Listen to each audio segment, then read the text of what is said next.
Olá, olá! Muito bom estar com vocês novamente. Salve, salve! Noite de chuva, né? Estamos aí, né? Começando a chuva, né? Isso é muito bom, né? Ela vem, né? Estamos aí na primavera, a época do reflorescimento, né? Quando acaba o inverno. Que Deus nos abençoe, né? Que Deus nos abençoe, que Deus abençoe aqueles que nos veem, aqueles que nos ouvem. Eu sei que dos irmãos que me veem, dos irmãos que me assistem, eu sei que o ministério é composto de muitos assuntos, né? Eu costumo brincar nas igrejas que o pastor é igual aquele homem que trabalhava no circo e que roda pratos, né? E ele sai rodando os pratos, depois ele tem que sair correndo para socorrer os pratos. Então tem muitos assuntos, né? Na igreja americana é o seguinte, como lá a predominância evangélica. Nos Estados Unidos são igrejas grandes também. Então tem o pastor, o sênior, né? Ou então o presidente. Tem um pastor de jovem. Eu tenho um primo de segundo grau nos Estados Unidos que é pastor de jovem. E temos um pastor para a família. Temos um pastor para a terceira idade. Eu tenho um amigo que mora em Ribeirão Preto, pastor Gilson. Era um dos pastores da PIB, ali da Penha, né? Onde ficou o pastor Sebastião durante muitos anos. O pastor Gilson cuidava da terceira idade. Mas eu que sempre pastoreei as menores igrejas do Brasil e as com práticas de fé, né? De sobrevivência, de ter que fazer uma coisa aqui, de fazer outra ali, me sinto honrado por isso. Porque todos nós estamos fazendo uma obra só, né? Nós estamos igual aquela história de um grande engenheiro que entrou numa obra e ele encontrou um homem e perguntou o que ele fazia ali. E ele disse que carregava tijolos, e que carregava pedras, e que carregava areia. Ele encontrou um outro homem, o outro homem disse que mexia com ferros naquela construção, que amarrava os ferros, que fazia, né, os ferros. E depois ele encontrou um terceiro homem que estava sentando tijolo e perguntou o que ele fazia ali. E ele disse que fazia uma grande catedral. A obra de Deus, ela não pode ser medida por um grupo de pessoas pequenos que estão lá te ouvindo, não. Não. A obra de Deus a gente não tem dimensão do tamanho da obra que estamos fazendo. A Bíblia diz no Evangelho de João que o Pedro tinha um irmão que chamava André. No Evangelho de João diz que a evangelização foi o seguinte: o André encontrou Jesus e foi chamar Pedro. Ele disse: Pedro, eu achei o Cristo, eu achei o Senhor, vamos lá. E Pedro foi e Pedro se converteu. Pedro, depois de alguns anos, né, viveu 3 anos e meio com Jesus, tem o dia do Pentecoste, e ele prega e se converte quase 3.000 pessoas. Se a matemática estiver certa, foi exata, André ganhou um e deve ter ganhado muitos mais, mas ele ganhou Pedro, que ganhou quase 3.000. Vamos supor que ele ganhou 3.000.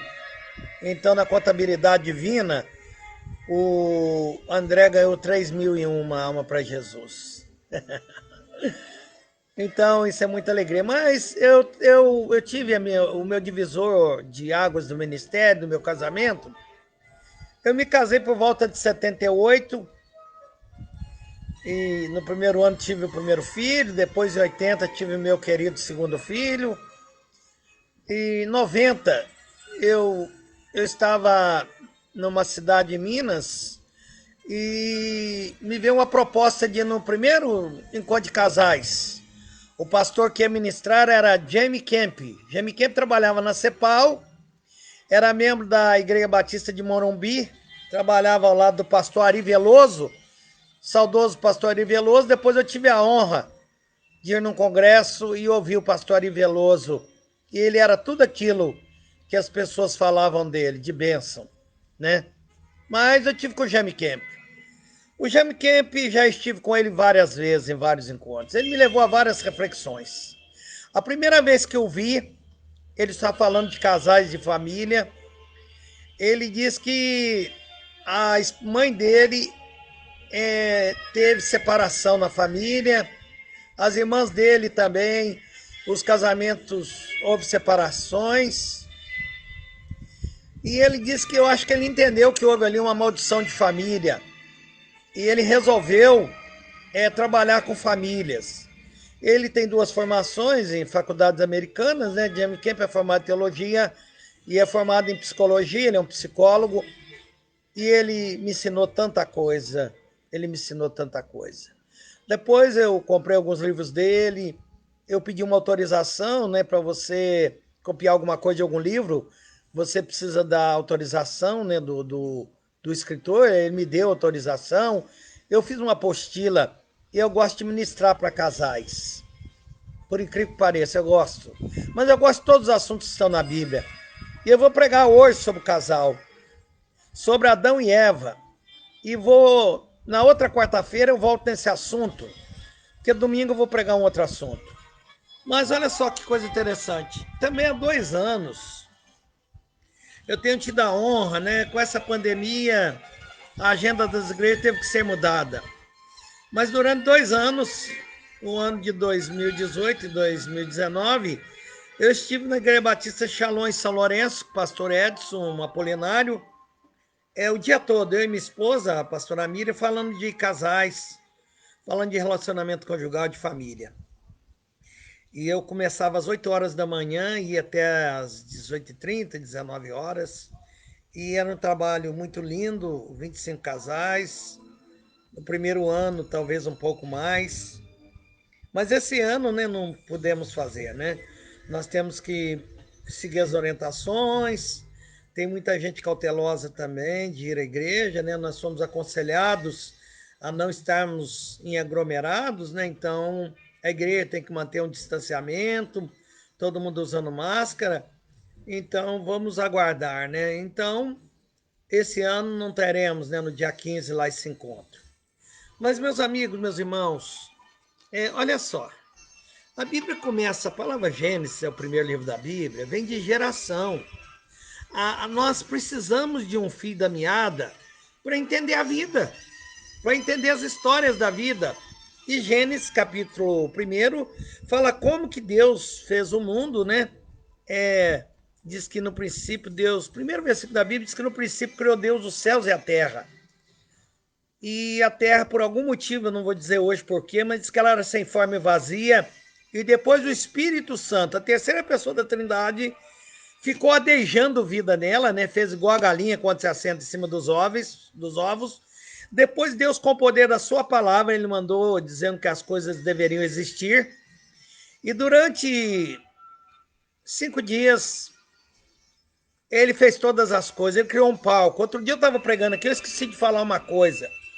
Nós temos que tomar cuidado com o meio ambiente, porque Deus primeiro fez o mundo e depois nos colocou aqui. O homem, acabando com aquilo que está debaixo do pé dele, ele está acabando com ele. Eu acredito no fim do mundo, mas eu já disse a algumas igrejas que o homem está abreviando o fim do mundo, né? Cortando árvores e não replantando, desmatando. Os animais estão aí vindo para a cidade, né? Porque nós tomamos o habitat natural deles, né? Então o homem está ajudando a acabar mais depressa. O último a ser feito foi o homem, quer dizer, o penúltimo. Porque a mulher, ela também não é uma outro ser, não. Ela é continuação do homem, tá? Mas a mulher foi a última, né? Mas interessante que na hora de fazer todas as coisas, Deus usou só a expressão haja. Haja luz, houve, haja peixes, haja as árvores. Ele criou tudo pelo poder da palavra. Nós, como filósofos, né? Perguntamos aí sobre a razão, né? Mas nós queremos a razão. Mas essas coisas foram criadas pelo poder da palavra. E tem um versículo da Bíblia que diz que aquilo que foi criado não foi criado pelo aparente daquilo que é, né? Quer dizer, fé não temos como discutir. Ou você crê ou você não crê. Inclusive, a Bíblia é um livro de fé. A Bíblia não é um livro de provas. Olha, Deus não chamou ninguém para ser advogado do Evangelho. Deus nos chamou para entregarmos recados, para sermos mensageiros do Rei. Não. Outra coisa, a Bíblia ela se explica por ela mesma. Nós temos que conhecer o todo e conhecer as suas partes. E ele foi criando todas as coisas, e aí depois que ele fez o homem, ele deixou o homem viver um tempo só, o homem colocou o nome nos animais, e a Bíblia diz que ele observava e que não achava uma pessoa que o completava, que o contrapunha, né? Ele via que no reino animal, quem fez essa classificação de reino animal, reino mineral, reino vegetal, foi o filósofo Aristóteles, uns 300, 400 anos antes de Cristo, na Grécia, né? Ele não era grego, mas ele morou na Grécia, né? E o Adão, ele pôs nome nos animais, nas flores, ele viu que havia no reino animal o macho e a fêmea. E outra coisa, na hora de Deus fazer o Adão, ele não fez como criou todas as coisas. O homem é chamado a coroa da criação. Isso é muito lindo, meu amigo. Você é especial. Ele pegou o barro, ele modelou o nosso corpo nos seus órgãos internos, se modelando ali, ele foi determinando o coração, o rim, o fígado, os rins, né? Os pulmões, né? E diz que depois que ele fez essa estrutura nossa, com os pés, com os dedos, tudo tem motivo, ele assoprou nas narinas de Adão e ele se tornou alma vivente. Né? A vida está ligada ao ar, à respiração, à pneuma, ao ar. Um homem aguenta ficar sem comer muito tempo, muitos dias, mas sem ar não. Quando ele entra na água, tem pessoas que têm um bom fôlego, mas não aguenta muito tempo não, sem ar não. Porque isso aqui está ligado à vida, fôlego de vida, nossa respiração, os nossos pulmões. E aí, Deus vai fazer uma coisa interessante, isso aqui está em Gênesis capítulo 2, quando Deus vai fazer a mulher e vai fazer vai criar a primeira instituição na terra. Deus só criou duas instituições na terra, a família, que vem através do casal, né? Primeiro o homem, a mulher, e subjacente, né? Aí dali vem filhos, e depois ele vai criar a igreja, e depois nós criamos um punhado de organizações que são importantes para a sociedade, criamos o hospital, criamos os bancos, mas são associações criadas por homens, instituições criadas por homens, e às vezes a gente vive sem elas. Hoje temos um progresso muito grande, é meio difícil falar isso, né? Mas a base é a família e depois a igreja. Mas vamos lá, como que Deus fez a mulher? A Bíblia diz que Deus fez cair um sono pesado em Adão, fez cair um sono pesado, e aí ele deu a primeira anestesia no homem, diz que ele deu um sono profundo, não foi um sono qualquer. Deus deu a primeira anestesia no homem, e aí Deus tirou uma das costelas do homem para fazer a mulher. Gente, isso é muito magnífico, muito magnífico. Quer ver? Deus não tirou um pedaço da cabeça do homem para o homem não ficar batendo cabeça com a mulher, ficar discutindo quem. Ninguém tem, ninguém é mais e ninguém é menos. Não aceitamos as teorias de que a mulher é um ser de segunda classe. Não, não. Paulo diz em 1 Coríntios que não há homem, não há mulher, não há judeu, não há grego, não há negro, não há branco, não há índio. Quer dizer, nós todos pertencemos à raça humana. Todos que somos humanos somos iguais. Você vai dizer, a sociedade quer nos tratar diferente, né? Mas somos iguais, tá? Temos os mesmos sentimentos. Há uma frase, acho que do Dalai Lama, que diz o seguinte, que quando acaba o jogo de xadrez, tanto o peão quanto o rei vai para a mesma caixa. Coisa forte. E aí Deus faz o Adão, interessante, ele não tira um pedaço da cabeça do homem para os dois não bater a cabeça. E Deus não tira um pedaço do pé do homem para o homem não pisar na mulher, para o homem não ter a mulher como a sua escrava. Tem pessoas que falam que vai se casar, dizem, eu preciso casar, eu preciso de uma cozinheira, eu preciso de uma lavadeira. Não, mãe. Você precisa então de uma empregada doméstica. No casamento é uma grande troca, né? É uma grande troca. Eu quero voltar lá. Quando eu vi o Jamie Camp, ele mexeu muito com o meu coração, porque um homem que veio de famílias quebradas, né, viu a mãe se separar, viu as irmãs se separarem. Jamie Camp é casado com Judite, não pôde ter filhos, pegou filhos para criar. Sabe qual foi a minha mensagem naquele dia? Eu não vou dizer que o meu pai vivia as mil maravilhas com a minha mãe, nem o meu avô, que eu conheci foi meu avô materno, meu avô materno. Meu avô paterno eu não o conheci, mas todos os meus avós morreram casados com as mesmas mulheres. E quando eu me casei para ficar casado até que a morte me separasse. Eu quero dar um testemunho para você. Eu estou casado há 42 anos, casei-me com 18 anos. Eu tenho 2 filhos maravilhosos. Eu ganhei uma neta tem 2 anos e 9 meses. Minha neta é linda. É a filha do meu filho mais velho, Isadora. Ah, meus queridos, é maravilhoso, né? Mas eu sou um homem do século XX, apesar de eu ser um homem do século XXI também. Mas nunca passou pela minha cabeça essa palavra. Não há no meu dicionário a palavra divórcio. Mas vamos continuar lá. Então, Deus tirou da costela, porque a costela fica no meio do corpo. E Deus é muito sábio. Sabe por que Deus tirou um osso? Porque Deus sabia que dentro do osso, ali há a determinação do DNA. No osso há proteínas. No osso, aonde que é feito o sangue? Na medula óssea. Quando Deus tirou o osso do homem para fazer a mulher, ele sabia o que estava fazendo. A mulher é uma continuação da obra do homem, ela não é um outro ser. E Deus fez o homem, e aí dali a pouco fez a mulher. Interessante. No reino animal, os machos são mais bonitos que as fêmeas. Eu já tentei criar canários que podem ser criados, né? Eu já criei canário roller, já tentei criar, não consegui quando eu era jovem, mas tentei e tal. Mas no reino animal, os machos são mais bonitos e são mais valorosos. Um canário macho custa mais caro que uma fêmea. Mas interessante, no reino homem e mulher, a mulher é mais bonita que o homem. A mulher é mais bonita que o homem. Sabe por quê? Porque o homem foi feito de terra batida, o homem foi feito do barro. Mas a mulher foi feita da costela. Eu ouvi um pregador outro dia dizendo assim: Deus transformou costela em filé mignon. Deus transformou costela em filé mignon. Feliz de nós que temos as mulheres, né? Como é bom as mulheres. Se esse mundo fosse sem mulher, não tinha procriação, não teríamos paz. Os homens são muito agitados. Os homens gostam de resolver as coisas a bala, a tiro, né? Gostam de resolver as coisas no murro, né? A mulher não. Ela sempre dá equilíbrio para o homem, né?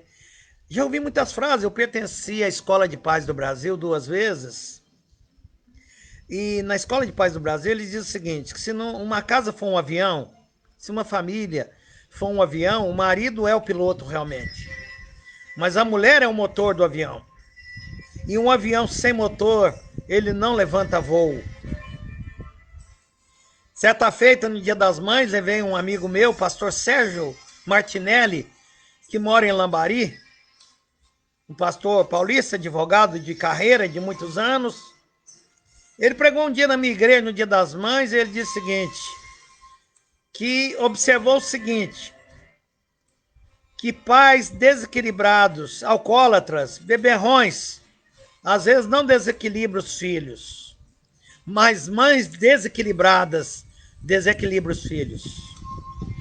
Meus queridos, quando o Adão acordou daquele sono que ele viu a mulher, na Bíblia está escrito que ele disse assim, nossa, essa agora é o osso dos meus ossos. Ele fez uma declaração de amor. Quando um homem vê uma mulher, aí que ele entende a beleza das flores e das cores. Se fosse em português, Adão teria dito, opa, que coisa linda. E a Bíblia diz que os dois estavam nus e não sabiam que estavam nus. E aí Jesus lá diz também, né, deixará o homem o seu pai e a sua mãe e unir-se-á a sua mulher. Olha, Adão não teve mãe e Eva também não. As pessoas, os teólogos brincam. Quando nós chegarmos nos céus, como que nós vamos conhecer o Adão? E como que nós vamos conhecer a Eva? Quando você ver alguém lá no céu que não tem umbigo, ver algum homem que não tem umbigo, sem camisa, ou ver uma mulher que não tem umbigo, é Adão e Eva, porque eles não se alimentaram dessa forma, né? A primeira boca nossa é o umbigo, né? Foi da onde nos alimentamos através da nossa mãe, através da seiva da vida da nossa mãe. Eu quero te falar algumas coisas ainda. Eu quero falar sobre deixar. Você sabe por quê que as famílias hoje, os casais estão infelizes ou se separando? Primeiro, não sabem o tamanho da responsabilidade que estão assumindo. Para o Nietzsche, o filósofo, ele achava que o homem deveria se casar aos 30 anos para ter maturidade. Os maiores homens da Bíblia, o Moisés, o Isaac, casaram com 40 anos. O José no Egito casou com 30. Casamento não é para criança. E tem gente que casa criança, tanto o rapaz quanto a moça. Mas os homens são mais infantis que as mulheres. Outra coisa, as pessoas não querem obedecer esse livro. Ó, essa Bíblia é da minha esposa, viu? A minha está no carro. Como eu ia ler no Antigo Testamento, a Bíblia é rosa, mas da minha esposa. Meus queridos, eu quero falar hoje sobre o deixar. Quais são os deixares que nós precisamos deixar? Primeiro, para quem casa, é um deixar emocional. Muita gente não tem um casamento sólido, porque casa, mas não deixa emocionalmente a sua mãe. A primeira, no complexo de Édipo, na explicação do Freud, a primeira mulher que a gente se apaixona é por nossa mãe. Nós mamamos a nossa mãe. Nós desenvolvemos prazer com a nossa mãe. Mas no meio do caminho nós descobrimos que ela é casada com nosso pai. Aí nós temos que abandonar aquele caminho e procurar uma moça. A vida é muito interessante. O saber é muito interessante. Mas o homem tem que deixar emocionalmente. Olha, quando um homem se casa, agora a primeira mulher do coração dele tem que ser a esposa dele. Não é mais a mãe. Outra coisa, quem casa é um deixar emocional, é um deixar geográfico. Muitos casais são infelizes porque vão morar junto com sogro e com sogra. Eu não estou falando que a gente não passa dificuldade na vida. Outra coisa, a Bíblia não manda abandonar pai e mãe, mas manda deixá-los. Tem pais também que precisam deixar os seus filhos. Outra coisa, se uma mãe precisar viver com a nora, com o filho na sua casa, ele precisa explicar isso para sua mãe. Ele precisa dizer, mãe, deixa eu explicar. A senhora vai vir morar aqui em casa, mas eu quero dizer uma coisa. Se a senhora for tirar alguma flor do lugar, algum sofá do lugar, a senhora tem que pedir para minha esposa, porque ela que é dona dessa casa, ela que é dona desse lar. Olha, o deixar emocional, muitos homens não deixam. Tem homens que são uma vergonha. As esposas decepcionam muito a esposa. Eu me lembro de uma história, eu vou contar só uma, mas eu me lembro de mais. Mas que um casal jovem, né, estava ali casado, o marido foi trabalhar, naquela época a mulher ficava só em casa, algumas ficam ainda, e ela falou, vou fazer um pudim pro meu marido, né? Nossa, quero agradá-lo, ele vai chegar, vai tomar banho, né? E estava em lua de mel, e ela foi, pegou os ovos, pegou o leite moça, pegou lá o creme de leite também, né? As mulheres aí que sabem. E fez aquele pudim. E à noite o marido chegou, tomou seu banho, sorridente, os dois conversando. E ela, depois que ele jantou, ela disse, meu amor, eu fiz um pudim aqui de leite para nós. Um pudim maravilhoso, né? Uma sobremesa nobre, né? O marido, que maravilha, que delícia. Ela foi lá, buscou na geladeira e trouxe para ele. E ele cortou um pedaço quando ele levou na boca. Ele fez uma cara feia. Ele fez uma cara feia. E disse, que isso, mulher? Quem sabe fazer pudim é a minha mãe. Olha, ele não casou com a sua mãe. Ele casou com ela. A mãe dele já tem 20, 30 anos de fogão. Sabe por que muitas mulheres não se tornam boas cozinheiras? Por causa dessas comparações. O marido diz: a minha mulher é a maior cozinheira do mundo, eu não conheço comida melhor do que a da minha mulher. Como que a mulher dele vai se sentir estimulada a ver uma receita na internet, a fazer um curso de culinária, tendo um marido desses? Nunca, nunca. Você sabia que comida prende a gente? O Aristóteles diz que o peixe é pego pelo estômago, mas os homens são também. Uma pessoa que sabe cozinhar bem também conquista, também nos segura. Não vê quando a gente tá namorando? A namorada convida para ir na casa dela, a gente vai lá, almoça e acaba sendo fisgado também. Verdade, verdade. Olha, é um deixar emocional. Os homens não deixam. Eu tenho uma pergunta, eu aprendi com o Jamie Camp. Eu estava fazendo uma conferência em 1993, eu estava em Manaus. Eu estive 3 vezes pregando em Manaus. Até agora, né? Não sei o dia de amanhã. E eu estava pregando em Manaus. Eu não sabia. Eu estava pregando essa mensagem sobre casais. E eu não sabia que tinha lá. Eu tinha um engenheiro na igreja, o Gutierrez, a esposa Rosa, dono de uma escola. Estava um grande atrito. Eu tenho pastoreado igreja que eu tenho encontrado atritos de noras e sogras. E a Rosa estava em pé de guerra com a sogra. Eu não conhecia a sogra. Eu preguei 10 sermões naquela igreja que me convidou. Comecei domingo de manhã e preguei até domingo à noite. E eu acho que foi domingo de manhã, quando eu preguei isso tudo, eu fiz uma pergunta. Eu digo: o Brasil não tem leão. O Brasil tem onça. É um dos animais mais vorazes da fauna, né? Da fauna brasileira, né? E eu falei: faz de conta que você foi, porque eu estive na Mata Amazônica, sobrevoei a mata, fiz retiro na Mata Amazônica, estive lá com a minha esposa, meus filhos, no ano de 88.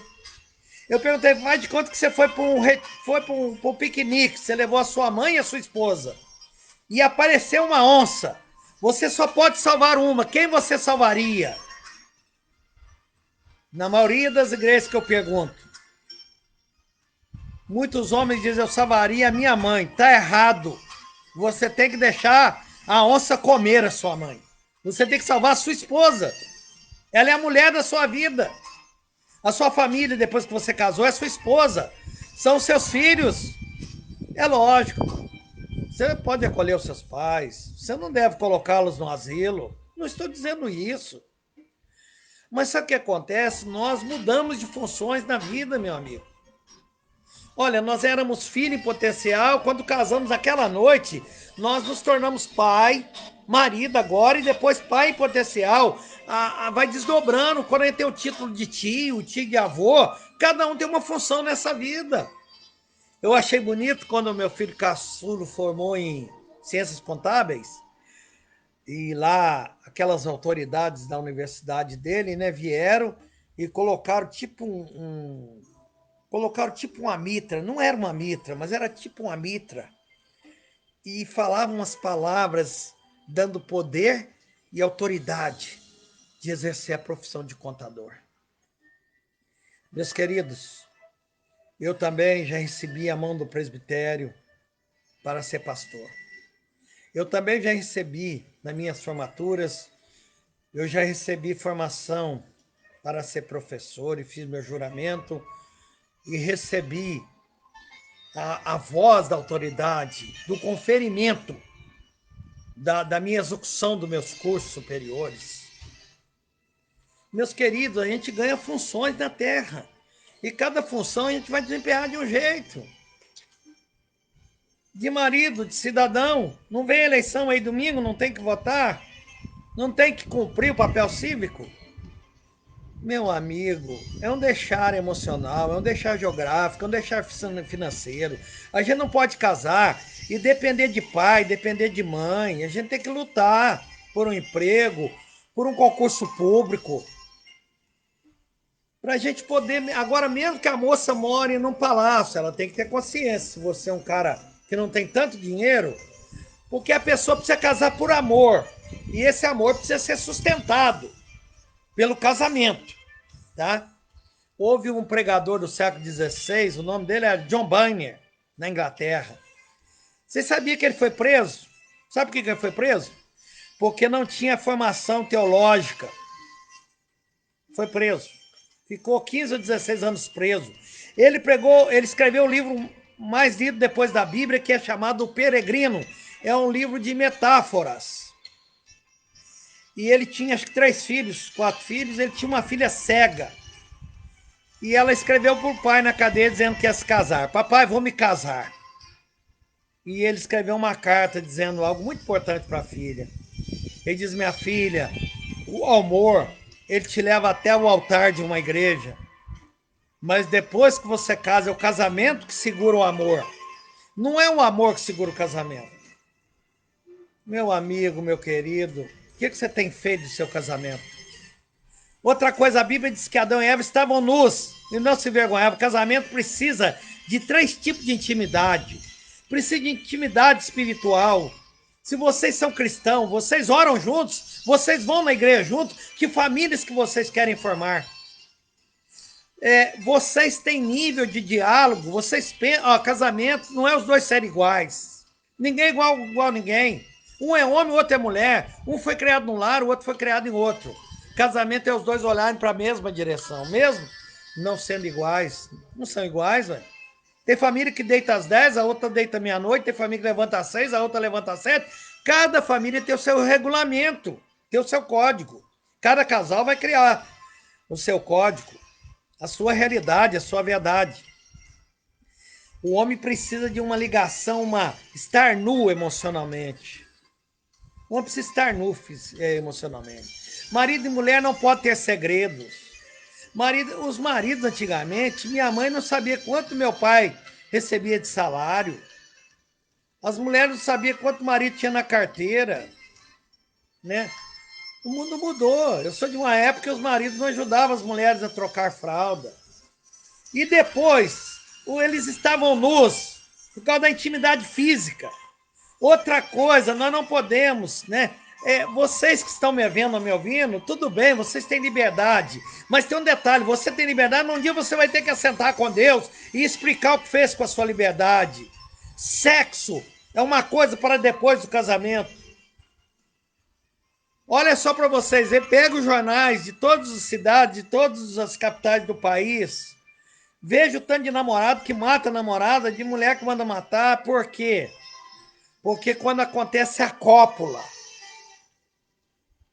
aí a pessoa se casou perante Deus, um possui o outro. Por que a gente fala dono? Porque eles têm dono. Uma mulher casada tem dono. Uma mulher casada cheira defunto. Eu estava dando aula para um 8º ano. A matéria que eu estava dando era ensino religioso. E eu estava falando dos 4 tipos da palavra de amor no grego. Outra hora eu vou falar sobre isso. Mas quando eu fui falar do amor, do sexo, que é o amor eros, daí vem a palavra erótico. A minha turma de 8º ano, tudo moça feita, rapaz feito. E eu quis provocar, porque quando a gente fala de sexo, a gente provoca, né? Mas eu sei da ética, viu? Eu sou um professor ético e perguntei quando é que a gente podia ter esse tipo de relacionamento. E um aluno tal, para se expor, falou que era 18. Um outro, moralmente, disse que era 22. Eu disse, nananina, não. Eu sou de uma época que eu não podia ver filme proibido até 18 anos. Eu sou de uma época que não podia entrar numa boate até ter 18 anos. Eu não podia dirigir carro até ter 18 anos. Hoje, as televisões aí mostram filme 2 horas da tarde. Mostra tudo quanto é jeito, amor, sexo, tudo, a internet, tudo. As pessoas não têm noção do que pode e o que não pode, ou o que pode e o que não deve. Então, o que acontece? Sabe o que uma aluna me falou? Ninguém viu. Ela me falou assim, e ela me falou, entendeu? Sabe o que ela me disse? Professor, tem que experimentar primeiro o sexo para depois ver se dá certo. Não. Nós já temos uma anatomia. O homem é homem, a mulher é mulher, nós temos a anatomia. E a virgindade, o James Kemp diz que a virgindade, além de todos os presentes que Deus dá ao homem, a virgindade é um presente para o dia de casamento. Você pode olhar daí e dizer, pastor, o senhor está ultrapassado. Não, não. Esse livro aqui é o livro. É o livro dos livros, é a palavra de Deus. Façam o que quiserem. Mas vocês estão vendo a sociedade aí, né? E eu duvido que tem aí algum avô, algum pai como a mim, que deseje qualquer mal para o seu filho, ou para o seu neto, ou para sua filha. Pimenta no olho dos outros é refresco. Se eu olhar para a televisão e dizer, ah, não, isso é contra a família, não tem nada a ver com isso, mentira. Nos Estados Unidos, antigamente, estavam pessoas matando, né? Não houve isso aqui no estado de São Paulo, não houve isso aqui no Brasil. Todas as coisas chegam até nós. E as pessoas na televisão, ah, eu vi isso na televisão, pensei que isso não acontecer com a gente. Melhor que não acontecesse. Então, intimidade física. O casal precisa ter o seu quarto, precisa se comporta, não pode deixar a criança ficar dormindo com o pai e com a mãe até crescer. Tem mães que põem o marido para fora do quarto, põe o marido e fica a criança de 5, 6 anos. Misericórdia, você vai matar o seu casamento, você vai empurrar o seu marido, a sua esposa para o adultério. Não façam isso. Eu vou estar pregando agora durante alguns dias sobre casamento, tá? Domingo não, domingo eu vou falar sobre outro tema, tá?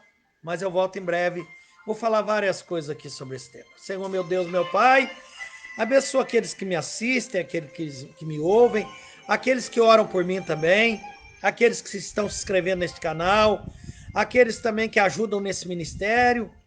Senhor, meu Deus, nos abençoe, nos dê recursos para viver, para manter o nosso ministério. Senhor, nos abençoe, Senhor. Nós pedimos a tua bênção sobre todos aqueles que nos veem e nos ouvem, em nome de Jesus. Amém.